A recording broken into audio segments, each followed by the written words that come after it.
अकाल। मैं हूँ इरशाद राही। जैसा कि आप जानते हैं कि किसी न किसी का इंटरव्यू लेकर आते हैं। आज हमारे बीच में एक ऐसी महान हस्ती आई है करनाल से, जो कि वहाँ गवर्नमेंट महाविद्यालय में असिस्टेंट प्रोफेसर हैं।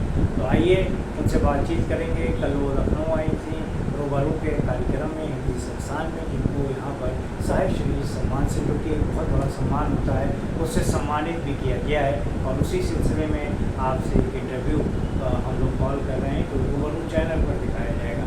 डॉक्टर साहबा, आपका बहुत बहुत स्वागत है, इस्तकबाल है रूबरू के चैनल पर। नमस्कार सर। और जो आपको सम्मान मिला है उसके लिए भी बहुत शुभकामनाएँ। आप मुझे ये बताइए कि आपकी पढ़ाई लिखाई कैसे हुई और इस मुकाम तक आप कैसे पहुँचे? सर, पढ़ाई लिखाई की अगर बात की जाए तो मेरा एक बहुत ही छोटा सा गांव है जिसका नाम है बीड़ी माजरा। और आपको पता है कि बीड़ी किसको कहते हैं? जंगल को। और पूरा जंगल ही था आसपास, और एक बस जाती थी वहाँ से, कोई ऑटो वगैरह भी नहीं चलते, और वो आज तक भी नहीं चलते। तो बस एक बस जाती थी और घंटे डेढ़ बाद सर्विस थी बस की, और बड़ा लटक लटक के जाते होते थे बस पे। लेकिन पहली लड़की मैं थी जिसने जिद करके कॉलेज में एडमिशन लिया था। और मैं इसलिए यही कहूँगी कि मेरी माँ का और मेरे पिताजी का और मेरे दादा दादी का, सारे परिवार का सहयोग रहा, क्योंकि मेरी फीस जो है मेरी दादी जी ने भरी थी। हाँ जी। बहुत मुबारक। डॉक्टर साहबा की 3 किताबें आ चुकी हैं, 2 किताब मेरे पास हैं, वो मैं आपको उसके बारे में बताऊंगा, बल्कि रिव्यू भी करूंगा। एक किताब इस समय मेरे हाथ में, पत्ते पर हैरी ओस, ये एक कविता संग्रह है, डॉक्टर साहब का है। इसको ख़रीद के पढ़िएगा। अमेज़ॉन पे, तमाम सोशल मीडिया पे तीनों किताबें डॉक्टर साहब की एक से एक लाजवाब कहानियाँ हैं, एक उपन्यास है, ज़रूर पढ़िएगा, आपको बहुत अच्छा लगेगा और कुछ सीखने को भी मिलेगा। डॉक्टर साहब, आप ये बताइए कि जीवन का ये सफ़र जहाँ पर आज खड़ी हुई है, इतना संघर्ष करने के बाद आप कैसा महसूस करते हैं? सर, मैं बहुत अच्छा महसूस कर रही हूँ। संघर्ष तो काफ़ी रहा, वो आज भी चल रहा है, लेकिन ये है कि मैं अच्छा महसूस कर रही हूँ। आपका साहित्य जगत में आगे बढ़ने का आगे क्या इरादा है?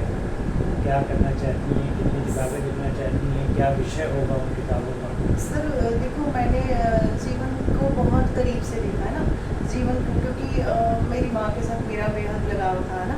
तो आज वो माँ का एकदम से चले जाना, और ये बहुत छोटी सी घटना है वैसे तो, लेकिन मेरे ख्याल मेरे लिए छोटी घटना नहीं है, क्योंकि जो आया है उसे जाना भी है, लेकिन इतनी जल्दी जाना। मुझे याद है कि मेरा अपनी माँ से बहुत लगाव था। तो एक दिन मैं और मेरी माँ जब शॉपिंग के लिए गए, तो मेरी अपनी माँ से डिस्कस हो रही थी कि पता नहीं लोग अपनी माँ के बिना कैसे रह लेते हैं, और मैं तो नहीं रह पाती हूँ एक पल। ये बात मैं अपनी मदर से कर रही थी, और मैं किसी का जूठा नहीं खा सकती। तो उस दिन शायद वो लास्ट मोमेंट थे कि मेरी माँ ने और मैंने इकट्ठे ही टिक्की एक प्लेट में खाई। तो मदर मेरी तरफ देख रही थी और मुस्कुरा रही थी, जैसे वो मुझे बोल रही हो कि ये बहुत बड़े शब्द हैं जो तू बोल रही है, क्योंकि कल क्या होना है आपको कुछ नहीं पता। और अगले दिन ही जो हादसा हुआ कि मदर को हार्ट अटैक आया, हम हॉस्पिटल लेकर आए, और फिर उसके बाद हम जो है फादर मेरे को चंडीगढ़ ले गए। तो वो नहीं रही है ना, हार्ट अटैक आया, वो एकदम से, वो बहुत बड़ा हादसा था मेरी ज़िंदगी का, जो मैं कभी नहीं भूल पाई। और मुझे लगता है कि मैं आखिरी सांस तक कभी नहीं भूल पाऊंगी। उस घटना ने शायद मुझे एक लेखक बनाया। हाँ जी, क्योंकि सुमित्रा नंदन की पंक्तियाँ हैं कि वियोगी होगा पहला कवि, और आहत से उपजा होगा प्रथम गान। डॉक्टर साहब, एक सवाल और आता है कि आप अब तक सिंगल हैं, तो ये अकेलापन, ये तन्हाइयाँ आपको ग्रसती हैं, कैसे आप अपना जीवन किस? सर देखो, डिपेंड करता है कि आपकी सोच क्या है ना। अब जैसे एक गिलास आधा खाली है और आधा भरा हुआ है, किसी से पूछा एक गिलास क्या है, वो कहता आधा खाली है, और दूसरे इंसान से पूछा, वो कहता है ये आधा गिलास भरा हुआ है। डिपेंड करता है हमारी सोच क्या है। मुझे ऐसा नहीं लगता कि मैं अकेली हूँ, क्योंकि मेरे साथ मेरे राधा जी हैं, कान्हा जी हैं, जिनसे मुझे इश्क हुआ ना, इश्क ही कहूँगी। जब मुझे इनसे लगन लगी तो मुझे लगता है कि मेरा एक परिवार है, और वो हमेशा मेरे साथ रहता है। और दूसरी बात, मुझे प्रेम हुआ लिखने से, मैं कविताएं लिखती हूँ, कहानियाँ लिखती हूँ, उपन्यास लिख रही हूँ और गज़ल लिखती हूँ। तो मेरे को लगता है कि यही मेरा जीवन है, और अपनी जो मेरी रिस्पॉन्सिबिलिटीज़ हैं वो मैं उनको बेखूबी निभा रही हूँ। तो मुझे लगता है कि मैं खुश हूँ लाइफ से।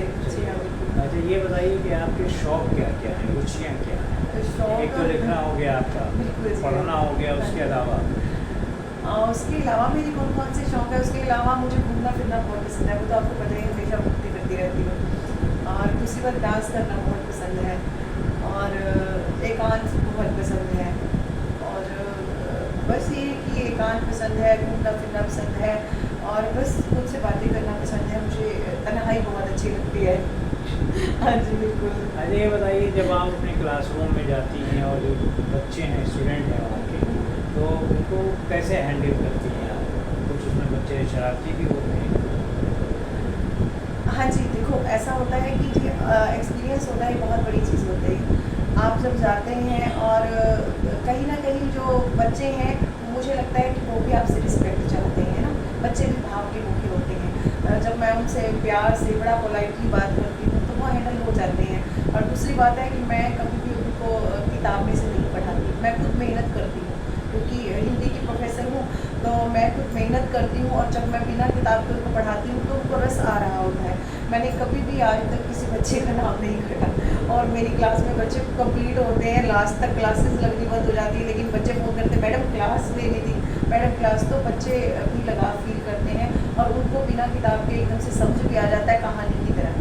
जैसे आप टीवी स्क्रीन पे कोई पिक्चर देखते हैं, आपको 5 घंटे की भी मूवी दिखा दी जाए, तो मुझे लगता है कि आपको पूरी पिक्चर याद हो जाती है। चलिए, अगर नौजवानों स्टूडेंट्स की जब बात छिड़ी हुई है, तो मैं चाहूँगा नौजवानों के हवाले से कोई आपकी कविता हो, गीत हो, गज़ल हो, आप एक सुनाना चाहें। मैंने देखो वैसे तो जब वो तो मेरी पंक्तियाँ थी जब मैं बच्ची थी ना, जब मैं मतलब मेरे ख्याल +1 +2 में थी, तो लिखने का शौक जो था मुझे तब भी था। मैं बैठी बैठी कुछ ना कुछ लिखती रहती थी ना। तो कल उसे सादगी से अलग कर दिया, कल उसे सादगी से अलग कर दिया, कल उसे सादगी से अलग कर दिया। सच कहूँ जिंदगी से अलग कर दिया, सच कहूँ जिंदगी से अलग कर दिया।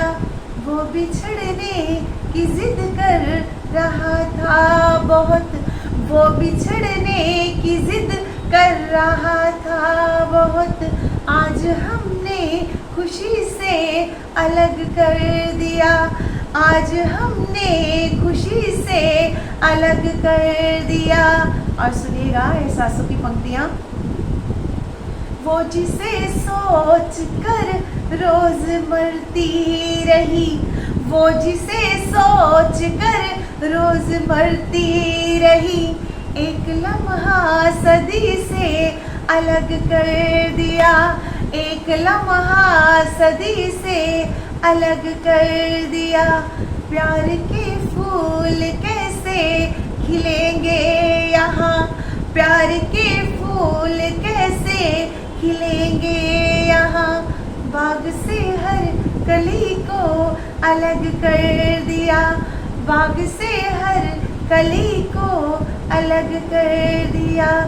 जख्म नासूर बनने लगा था मेरा, जख्म नासूर बनने लगा था मेरा, जख्म नासूर बनने लगा था मेरा।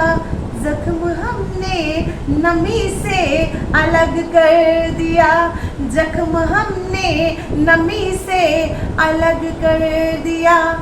कद हमारे बराबर वनीता न था, कद हमारे बराबर वनीता न था, कद हमारे बराबर वनीता न था।